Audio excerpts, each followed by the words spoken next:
Assalamualaikum warahmatullahi wabarakatuh. Selamat siang Sobat Tani ataupun juga siswa-siswi SMKN SPP Lampung yang sedang menyaksikan podcast SMKN SPP Lampung di episode ke-7 kali ini. Nah, seperti biasa di episode-episode sebelumnya kita akan mengundang dan juga membahas tema yang sangat menarik. Dan tentunya narasumber kita kali ini yang sudah berkunjung dan juga memberikan pembinaan kepada seluruh siswa-siswi SMKN SPP Lampung. Nah, Sobat Tani, di hari ini kita akan membahas tentang membranding produk ataupun juga jasa melalui media sosial. Nah, mungkin nanti Sobat Tani bisa mengetahui seperti apa membranding diri, membranding sebuah produk, ataupun juga membranding jualan punya Sobat Tani kalau misalkan lebih berbeda dengan produk-produk yang lain. Bagaimana caranya dengan produk yang sama, tapi memiliki branding yang berbeda dan memiliki keunikan di dalamnya sehingga nantinya ke depan bisa memilih ataupun juga produknya malah lebih unggul dari segi branding itu tadi. Langsung saja kita perkenalkan ke narasumber kita kali ini untuk berbincang-bincang sejenak di episode kita kali ini. Langsung saja kita sapa, ini dia ada Kak Pindo Rizky Saputra, SAN MSI. Ini perwakilan dari Lampung Geh dan juga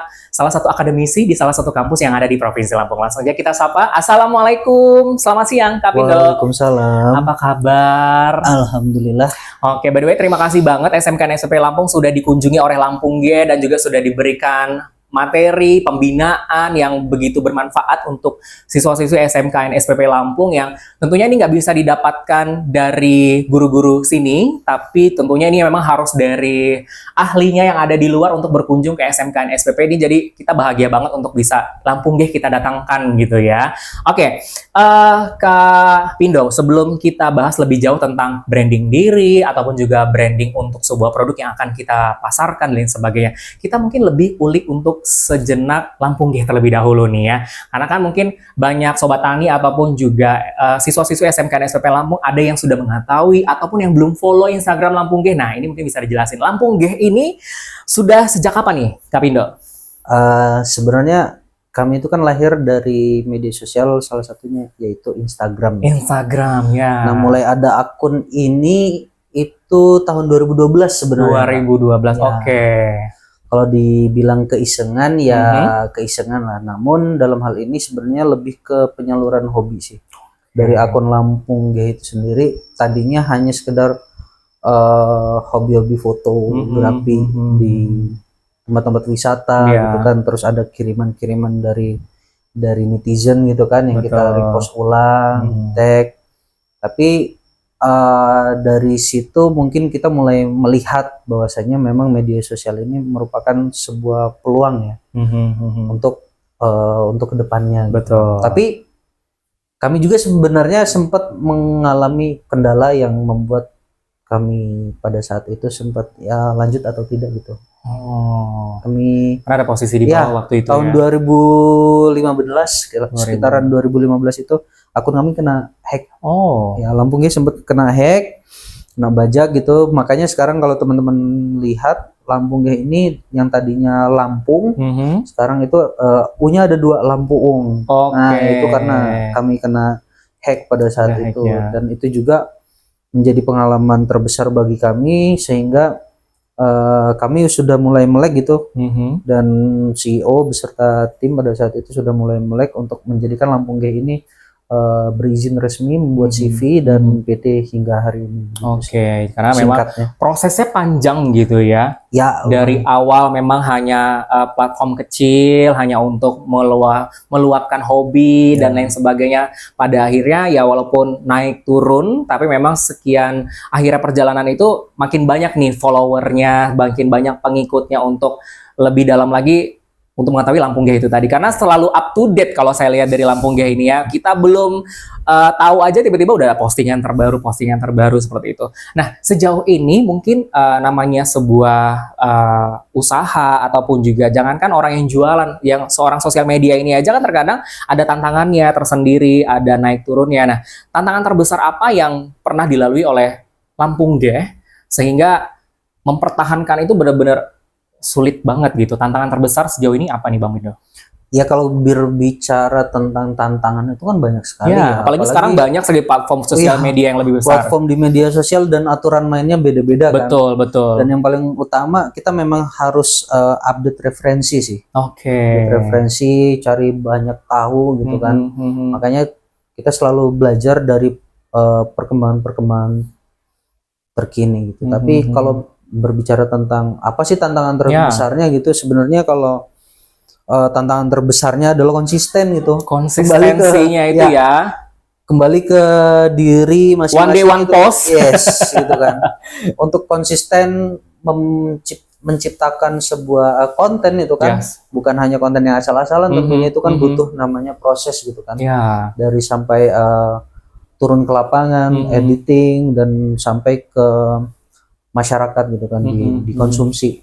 Artinya kan harus melewati berbagai macam tahapan, step. Apalagi fokus Lampung G saat ini kan itu kami memproduksi dua hal. Yang paling utama, yang pertama tentang di industri konten kreatif, dengan lalu yang kedua di ranah media mainstream, itu kan pemberitaan dan lain-lain. Itu kayak ada news Lampung gitu ya. News kita, gitu sih. Oke, jadi memang ada berbagai macam divisinya masing-masing, untuk yang news, untuk yang informasi ringan dan lain sebagainya, seperti itu ya. Nah, kita ke tema nih ya, untuk membranding sebuah produk, membranding diri, sama halnya seperti seorang ataupun juga akun dari Lampung Geh gitu. Sekian banyak akun yang mungkin harus berevolusi, atau mungkin bisa dibilang adalah melihat ketertarikan apa penonton ini bisa tidak beralih ke Lampung Geh gitu kan, mulai dari penyajiannya, mulai dari kontennya, mulai dari mungkin pengambilan gambarnya dan lain sebagainya, bahkan mungkin secara detail penggambaran ataupun juga isi konten dari si video itu sendiri. Nah, tapi kalau misalkan untuk teman-teman Sobat Tani ataupun juga siswa-siswi SMKN SPP Lampung ataupun siapapun yang menyaksikan tayangan podcast ini, bagaimana cara untuk membentuk di awal? Karena tadi yang paling sulit adalah konsistensi itu tadi, karena memang kalau di awal kita bisa aja nih buat sosial media, TikTok, Instagram, hanya seminggu, 2 minggu. Tapi seterusnya konsistennya udah mulai menurun. Nah, untuk mempertahankan, untuk memulai kita jadi konten kreator, atau untuk memulai untuk sebuah produk yang mau kita branding biar lebih baik ke depannya, apakah cukup dengan dari misalkan kita produk sekolah nih, kita kemasan ini adalah kopi gitu ya. Nah, apakah cukup dengan kemasannya saja yang kita pikirkan? Karena orang-orang branding itu adalah baju, secara kurang lebih seperti itu. Apakah dengan ada cara lain untuk branding yang lebih kuat supaya kopi ini bisa sama judulnya kopi, tapi memang ini lain dari yang lain untuk ketertarikannya? Gimana nih Bang Bindo? Kalau soal branding sedikit bercerita ya Kak ya.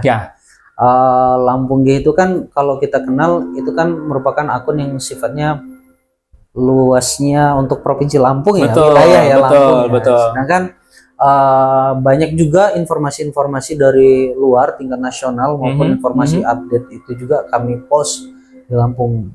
Tujuannya apa? Supaya masyarakat lebih tahu, melek tentang informasi. Nah, itu sendiri kita tekankan ada beberapa kata-kata yang menjadi brand untuk Lampungnya gitu. Semuanya temukan Lampung dalam genggaman. Lalu salah satu visi kami juga itu kan menjadikan Lampung supaya lebih baik, it's everything hello itu kan. Nah, itu slogan-slogan yang menjadi sesuatu yang kita tanamkan gitu kan di hati masyarakat. Di antaranya kalau soal ide tadi, contoh lagi di Lampung G kita ada namanya kontributor akun daerah yang sebelumnya tuh nggak ada, tapi kita melihat bahwasanya seperti Lampung Tengah Info, Kota Metro Info, Lampung Selatan Info, per kabupaten. Mungkin beberapa orang melihat apa ya sih akun-akun di kabupaten itu bisa berkembang gitu kan, bisa insight-nya bisa tinggi. Nah, tapi faktanya kami dulu belum tahu bagaimana ke depannya gitu. Kami dulu yang penting dari tim kami, dari CEO kami dulu punya ide untuk mengembangkan akun-akun itu. Jadi buat Kota Metro Info, buat akun daerah info-info itu, dan lahirlah fitur collab. Jadi saling melengkapi dan saling membantu. Nah, itu dari ide tadi diaplikasikan. Belum berbicara soal branding dan lain-lain. Tapi paling tidak dari ide itu ya silahkan langsung dimulai terlebih dahulu. Baru berbicara tentang beberapa hal, diantaranya ada ya branding gitu kan, ada marketing dan ada selling gitu kan. Kalau terkait branding memang butuh ketegasan saya rasa, baik secara logo, karena itu bukan hanya sekedar warna saja, bentuk saja, tapi ada nilai maupun filosofis yang memang harus disampaikan ke target market kita. Terutama perbedaan warna itu tadi juga kan menentukan apakah warna ini cocok untuk sebuah makanan. Misal logo berwarna biru apakah cocok untuk makanan yang pedas. Betul. Apakah cocok gitu? Belum tentu gitu, karena kan logo yang berwarna biru lebih cenderung ke yang ice lebih cream soft, lebih soft gitu kan. Kalau untuk makanan pedas lebih ke warna merah, itu kan mungkin sedikit. Nah, referensinya banyak lah saya rasa. Tapi paling tidak dari segi penentuan warna, bentuk dan lain-lain itu menjadi tahapan awal untuk membranding gitu kan. Maka dari itu kalau belajar dari Lampung G, ini kan logo kita. Kalian tahu nggak ini apa? Logo ini tulisan apa? Iya, ini identik dengan Lampung ya, mungkin ya, karena Lampung. ada ornamennya ya, betul. Tapi sebenarnya ini kan LG ini ya. Oh, I see. Iya, betul.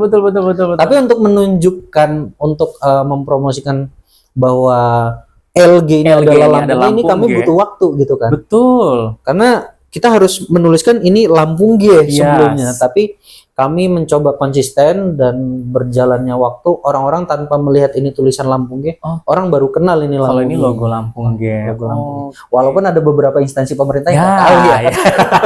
Itu pernah sampaikan ya beberapa konten. Tapi ya alhamdulillah kita sudah punya haki di logo ini, karena itu pentingnya logo, pentingnya brand itu menjadi identitas bagi para pelaku dunia kreator, produsen dan lain-lain, itu perusahaan dan sebagainya itu sangat penting. Jadi memang warna juga menentukan ya, desain itu untuk membranding diri. Jadi nggak asal-asalan nih, seperti Bang Mindo bilang tadi, kalau misalkan pedas nggak mungkin warnanya biru, nggak mungkin warnanya putih gitu ya, mungkin lebih warna-warna yang mencolok dan warna-warna yang berani, tinggal mempadu-padankan itu tadi. Itu dari segi warna dan lain sebagainya. Tapi kalau misalnya kita untuk mendapatkan, bisa dibilang adalah masukan dari orang lain. Nah, itu kadang-kadang gimana nih untuk, apakah kita gimana dong kasih masukan nih kalau misalnya produk kita, atau memang orang-orang secara tidak langsung memberikan masukan ke Lampung G atau ke siapapun yang lebih baik lagi nanti ke depannya, atau bagaimana nanti? Masukan dari orang deh gitu, komentar dari orang supaya kita bisa menerima. Sebenarnya ada dua perspektif ya kalau kita berbicara tentang masukan orang lain ya. Betul. Bisa membuat kita semangat atau bisa membuat kita down kan, ya kan. Tapi kita anggap ilmunya kita sebagai ilmu validasi aja lah. Validasi. Kenapa harus validasi? Karena memang yang namanya produk, yang namanya ide itu harus diakui terlebih dahulu, divalidasi dulu, diukur validitasnya. Kenapa? Karena itu merupakan produk yang akan kita produksi massal kan, untuk diterima oleh masyarakat. Kalau kita suka belum tentu orang lain suka gitu kan. Dan kita harus mendapatkan timbal balik dari komentar-komentar itu. Jangan menutup telinga bahwasanya kita idealis bahwa produk kita baik, bagus dan enak, tapi tidak menerima masukan dari pelanggan, dari konsumen. Makanya validasi itu penting. Ya, metodenya bisa menggunakan wawancara gitu kan, respondensi gitu kan, ataupun menggunakan contoh campaign produk, misalnya kan dari tester itu. Nah, sebelum kita memutuskan apakah produk ini ingin kita pasarkan secara banyak atau tidak, nah itu butuh validasi gitu kan. Selain produk itu tadi ya kembali ke diri kita, terkadang kita juga suka insecure kan ketika kita dikomentari gitu kan. Contoh ya cara berbicara kita, gestur tubuh kita gitu kan, atau rambut kita, atau pakaian kita gitu kan. Kalau saran sih ya, kalau untuk pribadi jangan terlalu mengukur validasi dengan atas nilai pribadi, tapi kan sebenarnya orang juga untuk melupakan kita itu hanya butuh hitungan menit saja atau bahkan detik gitu kan. Jadi seburuk-buruk apapun penampilan kita, asalkan dari sisi intelektual, kemampuan kita, cara berbicara kita, dan isi pembicaraan kita itu bermanfaat bagi orang lain, nggak masalah. Jadi memang yang dibilang tadi kata Kak Pindo, ada dua hal, positif, negatif, bikin down atau malah jadi makin naik gitu ya. Tinggal kita pilih aja bagaimana. Nah, kalau misalkan nih untuk awal-awal supaya kita buat konten gitu, apalagi kalau misalkan sobat tani ataupun siswa-siswi siapapun yang menyaksikan tayangan ini bingung awal untuk buat konten, misalnya kita punya produk kopi yang ada di depan ini. Kira-kira konten apa yang pas, yang ringan, yang memang pesannya sampai, mungkin Bang Mindo bisa berikan contoh satu saja konten apa untuk di awal banget supaya orang ini ada ketertarikan dan bisa mau lebih dalam mengenal si kopi ini? Oke. Gitu. Secara mendasar dulu ya, kalau Ya. berbicara soal konten itu yang paling penting adalah kita mengenal diri kita terlebih dahulu. Oke. Sukanya apa? Contoh kalau platformnya tidak semua orang suka TikTok, tidak Yes. semua orang suka Instagram, tidak semua orang suka Facebook. Mhm. Mulailah dari apa yang kita sukai dulu. Oke. Kalau sukanya Instagram ya udah Instagram. Mhm. Sehingga apa? Kita memulai itu memang dari apa yang kita sukai dan apa yang kita cintai. Baru Oke. berbicara tentang konten apa yang ingin kita hasilkan. Mhm. Mhm. Ya kalau kita nggak kenal diri kita, ya kita nggak tahu potensi diri kita apa. Gitu kan. Contoh kita pandai berbicara kah, pandai jadi montir kah, pandai teknisi kah, atau pandai apapun. Semua bisa jadi konten kreator sekarang, walaupun maafnya dalam tanda kutip tukang bersih AC atau apa Betul. bisa jadi konten kreator Betul. sekarang. Itu kalau berbicara tentang Ya. konten. Tapi kalau berbicara tentang produk misalnya produk kopi gitu, kita Mhm. mulai dari mana produk kopi kita kontennya gitu kan. Terkonsep berarti Iya. ya. Sebenarnya kalau kita rajin mengkonsumsi konten soal kopi, Mhm. itu akan muncul ide saya rasa. Kenapa? Karena hampir sekian jam hidup kita habiskan untuk scrolling ya kan? Betul, Benar. betul, Kalau betul. berapa jam scrolling? Nggak terhitung Nggak ya. terhitung kan? Waktu Bahkan- kosong scroll gitu ya. Kita nggak tahu udah jam sekian tapi scrolling itu tadi. Betul. Tapi gimana caranya scrolling itu kita jadikan sebagai tools ya, sebagai cara untuk kita mendapatkan ide itu sendiri. Mhm. Kadang juga kita menghabiskan waktu untuk scrolling, kita nggak tahu, hampa aja kan. Oke. Habis ngapain ya gue berjam-jam gitu kan. Benar. Tapi kalau kita punya target, punya tujuan, insya Allah scrolling itu menjadi aktivitas yang baik gitu kan. Karena tadi diskusi juga sama anak-anak berbicara soal scrolling itu bukan hal yang buruk kalau kita Betul. manfaatkan dengan bijaksana Ya. gitu. Contoh kami di media kreatif, kalau nggak scrolling kita nggak dapat ide, Nggak nggak dapat dapat ide, nggak tren dapat terbaru, referensi referensi terbaru terbaru, gitu ya. dan itu sangat penting. Tapi mindsetnya Ya. terlebih dahulu untuk apa kita scrolling. Mhm. Lewat scrolling itu Rubik akan terbangun. Oke. Nah, algoritma akan mengarahkan kita ke konten-konten kopi misalnya kan. Mhm. Sudah kita fokus dari situ, kita save baik konten yang bersifat gimmick maupun konten apapun yang berkaitan dengan kopi. Mhm. Nah, dari situ kita save terlebih dahulu. Nah, apa yang paling mudah untuk dilakukan soal berkaitan dengan kreator pemula? Mhm. Apa kira-kira ya? Ya, contoh aja dulu yang sudah ada gitu kan. Mhm. Ada konten apa yang kira-kira menurut kita menarik, apalagi itu sedang tren, ikuti saja. Bahkan kalau nggak bisa ATM, amati tiru modifikasi, Oh, modifikasi. ya plek-ketiplek aja deh. Misal video unboxing mungkin kan ya. Plek-ketiplek aja dulu Oke. ya. Tapi pasti menemukan perbedaan di situ, Perbedaan entah tersendiri. cara penyampaian dan lain-lain. Betul. Gitu kan. Baru nanti berbicara tentang modifikasi, evaluasi dan lain-lain. Tapi paling tidak kalau produk kita kopi, ya bukan hanya fokus hari ini jual kopi dengan harga sekian, hari ini jual kopi, bukan. Tapi lebih berkaitan dengan banyak rubik, misal kopi di rubik kesehatan misalnya. Iya. Ada kan brand-brand kopi yang menggarisbawahi bahwasanya kopinya adalah merupakan kopi sehat, Ya, anti asam lambung dan betul. lain-lain, atau masuk di konten kopi apa ya, penikmat kopi masuk di rubik tentang apa ya, selain kesehatan juga emosional mungkin kan. Emosional dalam hal ini kopi itu teman bagi penikmat senja misalnya, penikmat di sore hari, atau teman saat galau, atau jokes bapak-bapak kalau tengah malam itu harus ngopi dan lain-lain. Itu kan berkaitan dengan emosional gitu kan. Iya. Nah, itu sangat banyak sekali konten yang bisa kita produksi di situ, baik bersifat hiburan maupun pendidikan. Yang paling penting adalah bagaimana menciptakan rasa di hati konsumen. Rasa yang saya maksud adalah yang tadinya nggak cinta sama kopi jadi cinta sama kopi. Misal, yang paling berpengaruh adalah perempuan hari ini itu rata-rata itu pencinta kopi, tapi bukan kopi tubruk, tapi kopi es kopi gula aren ya kan. Betul. Padahal kalau zaman dulu mungkin bisa dihitung dengan jari ya pencinta kopi dari kaum Hawa. Iya.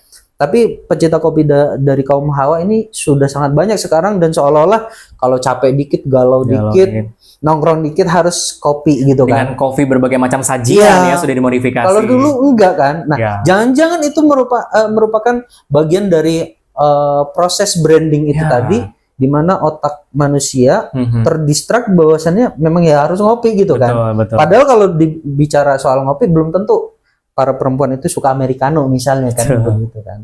Nah itulah menciptakan brand lalu mendapatkan hati di para konsumen itu tadi. Soal produk kopi itu banyak macam, diantaranya ya pendidikan dan sosialisasi. Oke, wah ini Bang Mindo, ini Sobat Tani juga kita kalau bahas tentang branding dan bagaimana cara untuk buat konten ini panjang banget, bisa-bisa 4 SKS nih kayaknya ya. Tapi mungkin karena obrolan kita singkat, obrolan kita semoga kena banget untuk semua Sobat Tani yang menyaksikan podcast kita di kali ini. Mungkin Bang Mindo bisa menyampaikan closing statement kita di hari ini, apa yang ingin disampaikan terkait seluruh pelajar ataupun siswa-siswi yang ingin memulai dirinya menjadi seorang konten kreator atau untuk mempromosikan produk-produk yang mungkin sudah dimiliki oleh para siswa supaya lebih dikenal orang, brandingnya lebih ngena lain dari yang lain. Karena produk banyak, yaitu tadi kespesialan dan keunikannya yang mungkin harus kita temui itu tadi. Mungkin Mbak Mindo bisa disampaikan kepada Sobat Tani kita.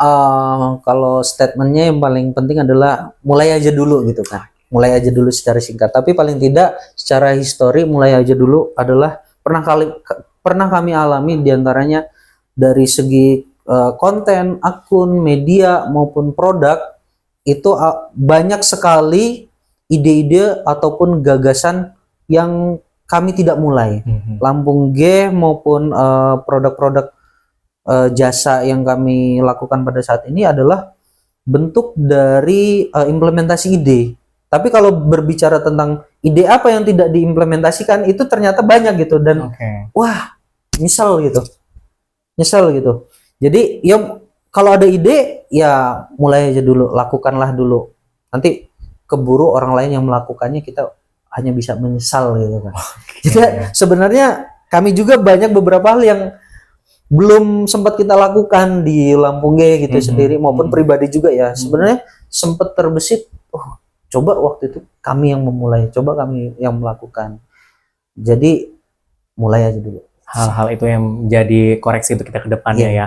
Oke, sini sampaikan sama Bang Mindo tadi adalah mulai dulu aja. Kalau sudah dimulai, baru kita belajar untuk konsisten. Supaya apa yang kita mulai ini terus dijalani sampai benar-benar kita berada di titik yang paling atas. Tapi kalau sudah di atas, ingat yang di bawah gitu ya. Kadang-kadang kalau sudah di atas nih, agak lupa-lupa nih kalau udah awalnya prosesnya dari bawah juga gitu ya. Sekali lagi terima kasih Bang Mindo sudah hadir di SMKN SPP Lampung dan juga sudah berkenan untuk berbincang-bincang sejenak membahas tema yang sangat menarik kita di hari ini. Dan tentunya Sobat Tani, saksikan terus ya seluruh program podcast kita kali ini. Nanti jangan lupa di subscribe, jangan lupa di like, di komen, ataupun juga di share. Dan follow Instagram SMKN SPP Lampung dan juga follow Instagram dari Lampung G yang belum follow. Tapi saya yakin seluruh Sobat Tani sudah pada follow ya Instagram ataupun juga akun sosial media yang ada di Lampung G biar mendapatkan informasi ter-up to date, terbaru dan sangat cepat yang ada di Lampung G. Sekali lagi terima kasih Bang Mindo sudah hadir, dan usai sudah perjumpaan kita di hari ini Sobat Tani, sampai jumpa lagi di episode berikutnya. Sampai jumpa, saya akhiri, wassalamualaikum warahmatullahi wabarakatuh.